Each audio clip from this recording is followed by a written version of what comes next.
6 ವರ್ಷ ಕೆಲಸ ಇಲ್ಲದ ಕಾರಣ ಮನೆಯಲ್ಲೇ ಕೂತಿದ್ದೆ ನಾನು. ಜನನೇ ನನ್ನ ಮರ್ತು ಬಿಟ್ಟಿದ್ರು. ಅಂಥ ಟೈಮಲ್ಲಿ ಕೆಲಸ ಇದ್ದದ ಕಾರಣ, ಕಷ್ಟ ಇದ್ದದ ಕಾರಣ, ಆ ಟೈಮಲ್ಲಿ ನನಗೆ ಶ್ರುತಿ ನಾಯ್ಡು ಮ್ಯಾಮ್ ಪ್ರೊಡಕ್ಷನಿಂದ ಕಾಲ್ ಬಂತು. ಕಾಲ್ ಬಂದಾಗ ಶ್ರುತಿ ನಾಯ್ಡು ಪ್ರೊಡಕ್ಷನಿಂದ ಕಾಲ್ ಮಾಡ್ತಿರೋದು ಮ್ಯಾಮ್ ಅಂದ ತಕ್ಷಣ ಕಿವಿ ದೊಡ್ಡದಾಗೋಯ್ತು. ನನಗೆ ತುಂಬ ಖುಷಿ ಆಗೋಯ್ತು. ನನಗೆ ನಿಜವಾಗ್ಲೂ ಅಲ್ಲಿಂದ ಕಾಲ್ ಬಂತ ಅಂತ. ಆ ದೇವರಿಗೆ ಎಷ್ಟು ಥ್ಯಾಂಕ್ಸ್ ಹೇಳಿದೆನೋ ಗೊತ್ತಿಲ್ಲ ನನಗೆ. ನಾನು ಕಷ್ಟದಲ್ಲಿದ್ದಾಗ ನನ್ನನ್ನು ಕರೆದು ಅವರ ಸೀರಿಯಲಲ್ಲಿ ನನಗೆ ಅವಕಾಶ ಕೊಟ್ಟಿದ್ದಾರೆ. ಎಷ್ಟೋ ವರ್ಷಗಳ ನಂತರ ಮತ್ತೆ ನಾನು TV ಸೀರಿಯಲ್ ಬಂದೆ. ಇದು ಶ್ರುತಿ ನಾಯ್ಡು ಮ್ಯಾಮ್ನೇ ಕಾರಣ.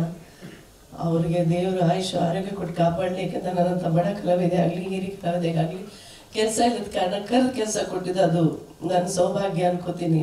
ಅವ್ರ ಪ್ರೊಡಕ್ಷನನ್ನು ವರ್ಕ್ ಮಾಡ್ತಾ ಇರೋದು. ಜೊತೆಯಲ್ಲಿ ನನಗೆ ಕನ್ನಡ ಓದಕ್ಕೆ ಬರೋಲ್ಲ.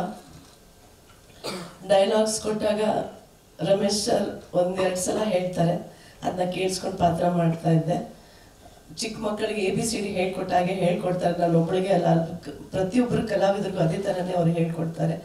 ಸೊ ಅದರಿಂದ ತುಂಬ ಧೈರ್ಯವಾಗಿ ನಾನು ಕೆಲಸ ಮಾಡ್ತಾ ಇದ್ದೀನಿ. ತುಂಬ ಖುಷಿ ಆಯಿತು. ಈ ಪ್ರೊಡಕ್ಷನಲ್ಲಿ ಫಸ್ಟ್ ಟೈಮ್ ನಾನು ಹೆಜ್ಜೆ ಇಟ್ಟಿದ್ದು. ನನಗೆ ಎಷ್ಟು ನಾನು ಶ್ರುತಿ ಮ್ಯಾಮ್ನ ಹೊಗಳಿದ್ರು ಸಾಲದು. ತುಂಬ thanks ma'am, Shruti ma'am and Ramesh sir ಪ್ರೊಡಕ್ಷನಲ್ಲಿ ಕೆಲಸ ಕೊಟ್ಟಿದ್ದೆ. And thank you so much. ಇದರಲ್ಲಿ ನಾನು ತಾಯಿ ಪಾತ್ರ ಮಾಡ್ತಾ ಇದ್ದೀನಿ. ಮಯೂರಿ ತಾಯಿ ಮಾಧವಿ ಅನ್ನೋ ಪಾತ್ರ ಮಾಡ್ತಾ ಇದ್ದೀನಿ. ನನ್ನ ಪಾತ್ರ ನೆಗೆಟಿವ್ ಶೇಡು ಇದೆ, ಪಾಸಿಟಿವ್ ಶೇಡ್ ಇದೆ, ಎರಡೂ ಇದೆ. ಒಳ್ಳೆಯ ತಾಯಿನೂ ಇರ್ತೀನಿ. ಕೆಲವು ಕಡೆ ಸ್ವಲ್ಪ ಎರಡನೇ ತಾಯಿ ಏನಂತಾರದ ಮಲ್ತಾಯಿ ಅದು ತೋರಿಸ್ಬಿಡ್ತೀನಿ ನಾನು ಕೆಲವು ಸಲ. ಸೊ ಆ ಥರ ಇದೆ.